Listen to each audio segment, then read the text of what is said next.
પાટણ જિલ્લા પોલીસ દ્વારા તેરા તુજકો અર્પણ કાર્યક્રમ અંતર્ગત 44 લાખથી વધુનો મુદ્દામાલ પરત કરાયો। જિલ્લાના વિવિધ પોલીસ સ્ટેશન દ્વારા રિકવર કરાયેલા 55 મોબાઈલ અને વાહનો સહિતની વસ્તુઓ મૂળ માલિકોને સોંપવામાં આવી।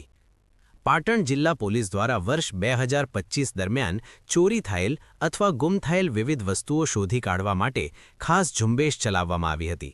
આ કામગીરીના ભાગરૂપે તેરા તુજકો અર્પણ કાર્યક્રમ યોજીને કુલ 44,06,120 રૂપિયાની કિંમતનો મુદ્દામાલ અરજદારોને પરત કરી આર્થિક નુકસાન થતું અટકાવવામાં આવ્યું છે। પોલીસ મહાનિરીક્ષક ચિરાગ કોરડિયા અને પોલીસ અધિક્ષક વી.કે. નાઈની સૂચના તથા નાયબ પોલીસ અધિક્ષક કે.કે. પંડ્યા અને પરેશ રેણુકાના માર્ગદર્શન હેઠળ જિલ્લાના વિવિધ પોલીસ સ્ટેશનોએ આ કામગીરી કરી હતી। રિકવર કરવામાં આવેલા મુદ્દામાલમાં 7,91,675 રૂપિયાની કિંમતના 55 મોબાઈલ ફોન, 2,05,000 રૂપિયાની કિંમતની 6 મોટરસાયકલ, 15 લાખ રૂપિયાની કિંમતનું એક આઈસર અને 5 લાખ રૂપિયાની કિંમતની એક બ્રેઝા ગાડીનો સમાવેશ થાય છે। આ ઉપરાંત 13,27,945 રૂપિયાની કિંમતના સોના, ચાંદી અને તાંબાના ઘરેણાં, 10,000 રૂપિયાનું મશીન અને 71,500 રૂપિયાની કિંમતની 55 મણ એરંડાની બોરીઓ પણ પરત કરવામાં આવી છે।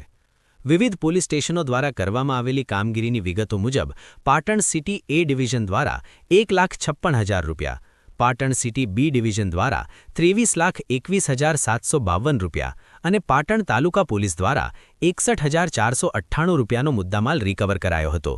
સિદ્ધપુર પોલીસ સ્ટેશન દ્વારા 6,52,000 રૂપિયા, ચાણસ્મા પોલીસ દ્વારા 2,03,437 રૂપિયા અને રાધનપુર પોલીસ દ્વારા 3,67,192 રૂપિયાની કિંમતની વસ્તુઓ પરત અપાવી છે। આ ઉપરાંત રણુજ, બાલીસણા, વાગડોદ, સરસ્વતી, કાકોશી, હારીજ, શંખેશ્વર અને સમી પોલીસ સ્ટેશનના સ્ટાફ દ્વારા પણ ચોરી કે ગુમ થયેલ અરજીઓ પર તાત્કાલિક કાર્યવાહી કરી મુદ્દામાલ રિકવર કરવામાં આવ્યો હતો।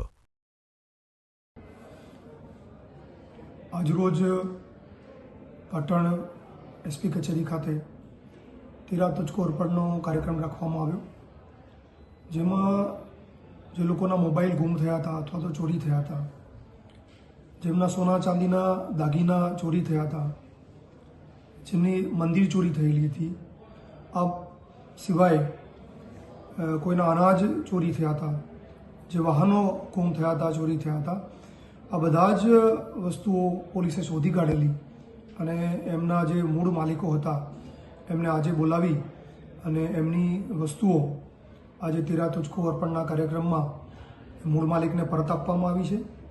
આજના કાર્યક્રમમાં કુલ 44 લાખ જેટલો મુદ્દામાલ એના મૂળ માલિકને પરત આપવામાં આવ્યો છે અને આ કામગીરી બદલ લોકોએ પોલીસનો આભાર માન્યો છે।